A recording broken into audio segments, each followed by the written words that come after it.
Hello everyone, my name is Shambhavi. Hope you all are doing well. So today what we are going to start, basically from today what we are just going to do is that firstly we'll be using the NumPy and the Pandas library together, right?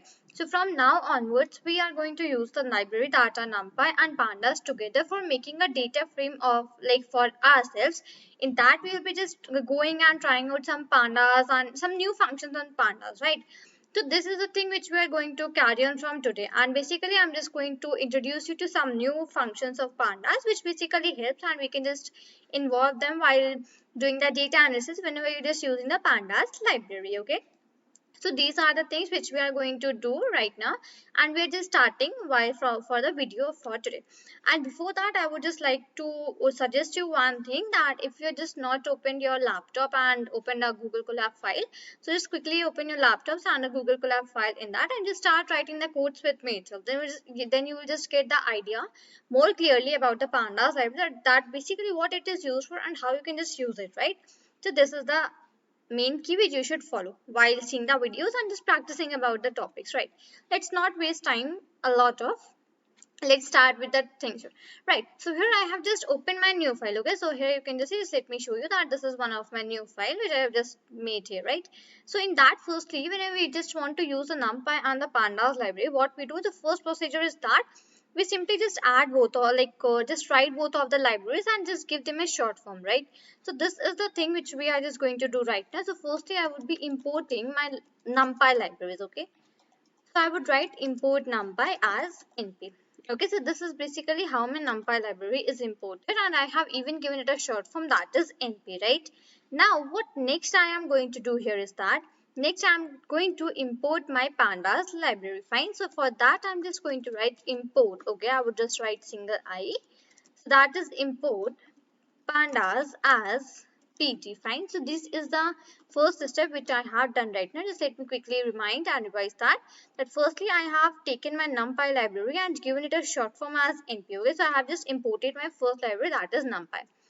Secondly, what I have done, secondly I have taken my pandas library and I have imported that pandas library and given it a short form as pd. Now I would just run my program for a while, and yeah, basically did not show me any error because I have not like written a lot of code here, or even I have just written the spellings correct. Now what is my next step here? What I just told, that we are just going to make a data frame of our own using the numpy library, some numpy functions, and then we are just going to apply some pandas functions on that, right? So here we're just going to do the combination of numpy and pandas. Fine, so just let me write that thing here. Fine. So firstly I would just make a variable. Okay, let's say I just made a variable, that is values underscore one. This is one of my variable which I just declared right now.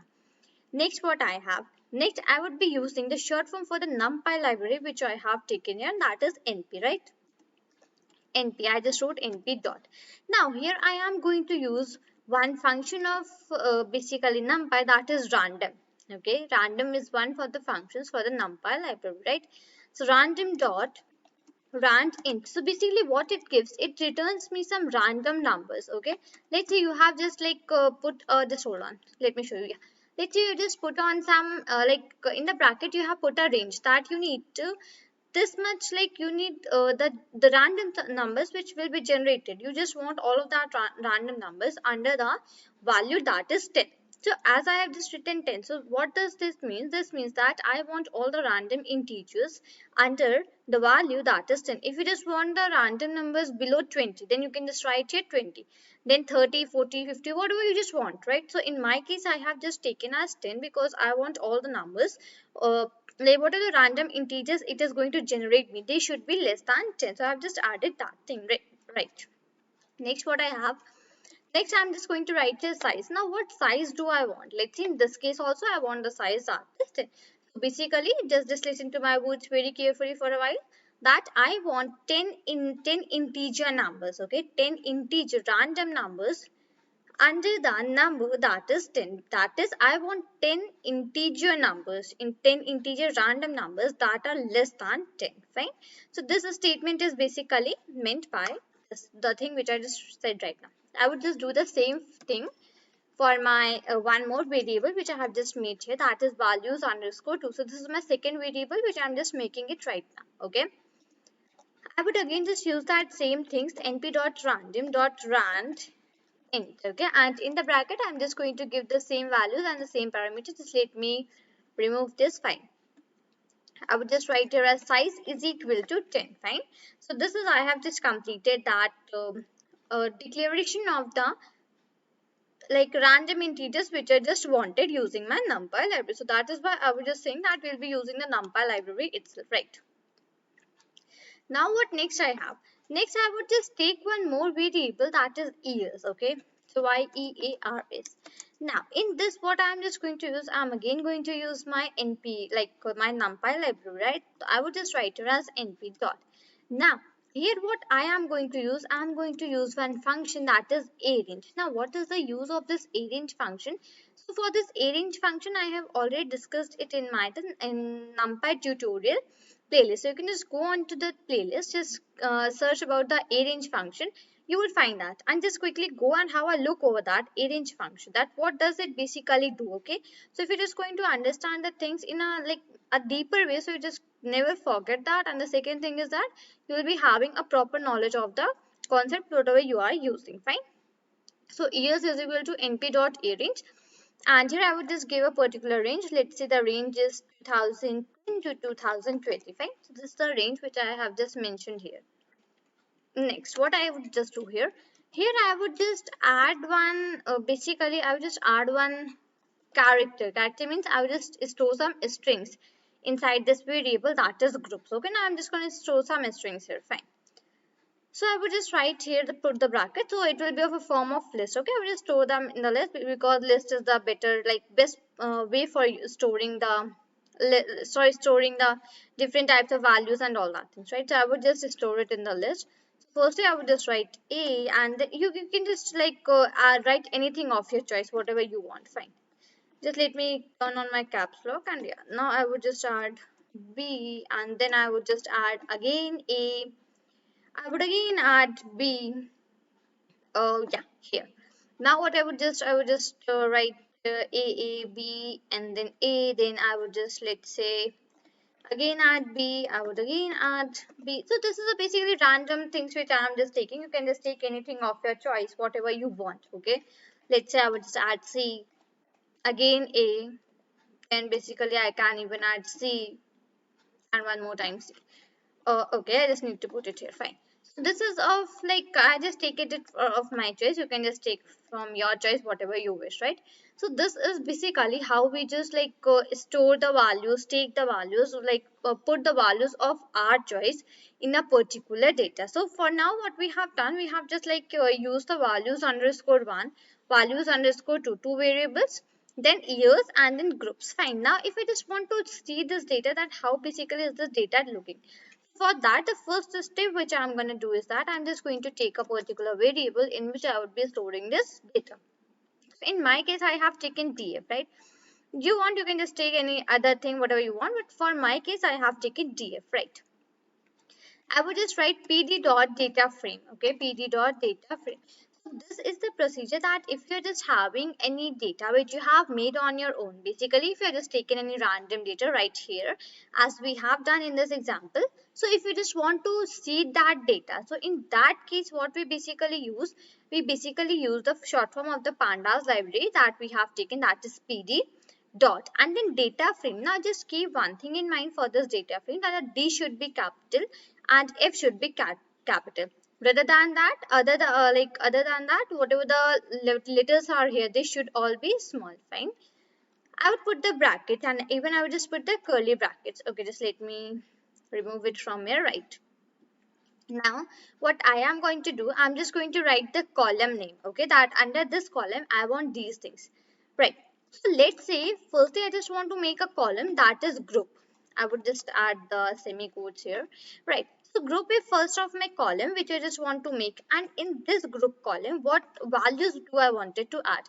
I want to add all of these like strings, these like string data type which I have just written here. I want to add all of these, right? So what I would do, I would just write here as groups. So I would just write that particular variable name, whatever the data I just want to add, and under this group column, right? So I want to add this a b a and all these strings whatever we have just taken, these characters which we have taken under this column, that is group. So I just wrote this group, and in front of this I would just add all this variable, right? I would just do the same thing for rest whatever are left, right? I would just take it for year also, comma, and let me just write here as year. Okay, I'll put the colon, and in that, so my variable name is years. Fine. I'll put again a comma. Fine.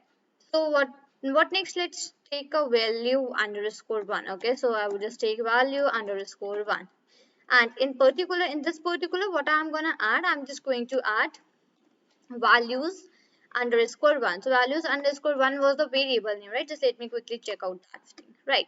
So values underscore one was the variable name, and I would just do the same thing for the values underscore two one. Okay, I would again put a comma, then the semicolons, yeah, the semicolons, and here I would just give the variable name, that is value underscore two, right? I would just put the colon, and here I would just write as values underscore.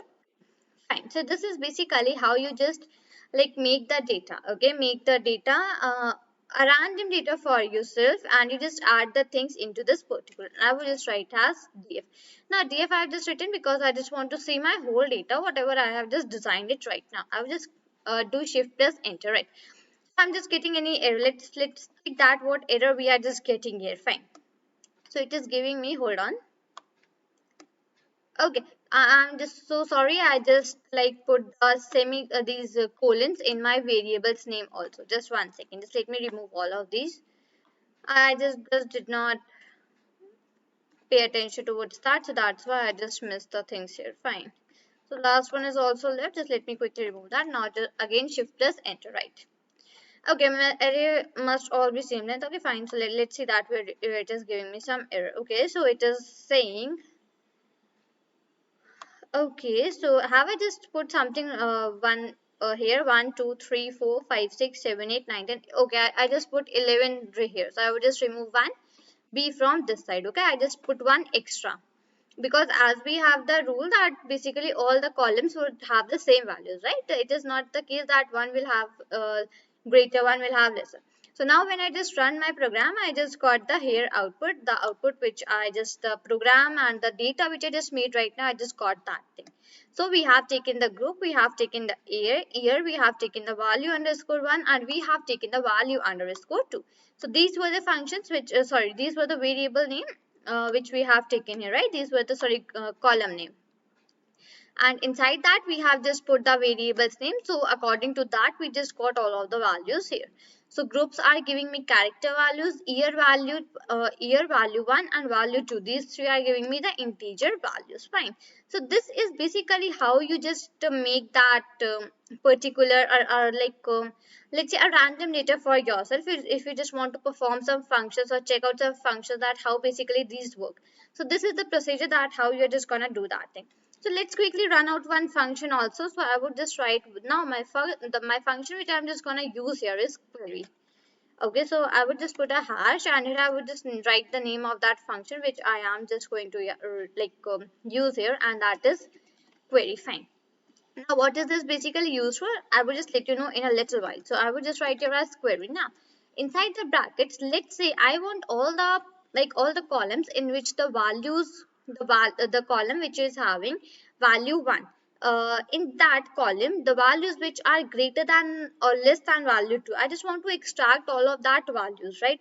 What I would just do here, I would write my condition whatever I want. Okay, my condition is that value underscore 1, let's say, should be less than value underscore 2, right? This is my condition which I just want, that I want that all of the values which are in my value underscore 1 column, which are less than value underscore 2 column, that should all be displayed to me in the output. So in that case, basically when you have just some any condition which you want to apply, so in that case you basically use the function that is query. Fine, I would just run it. Fine. So here you will be getting all of that columns which are having the value 1 less than value 2, right? So you can just see here that all of the columns which are here, they are having value 1 less than value 2. But here okay, let's quickly verify that 1 and 6, right? Let's quickly go above and verify. right? So in value, in column number 1, this row number 1, we are having 4 and 4. Basically these are equal. Let's go to 6. So in number 6, the value 1 is greater than value 2, right? And let's go more down. So it is the same case in all of these, right?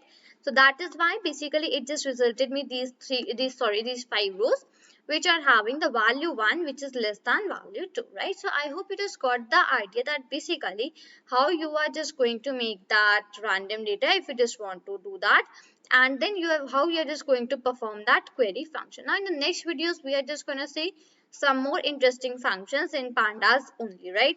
So I hope you just got the idea, and basically what I just suggested in the starting, I would just repeat that thing at the last also, that if you have not watched this video using your Google Colab notebook and typing the code with me, then just do that thing, right? You will get like very benefit in that. You will learn very new things, right? So this is all for this video. Till then, thank you and bye bye.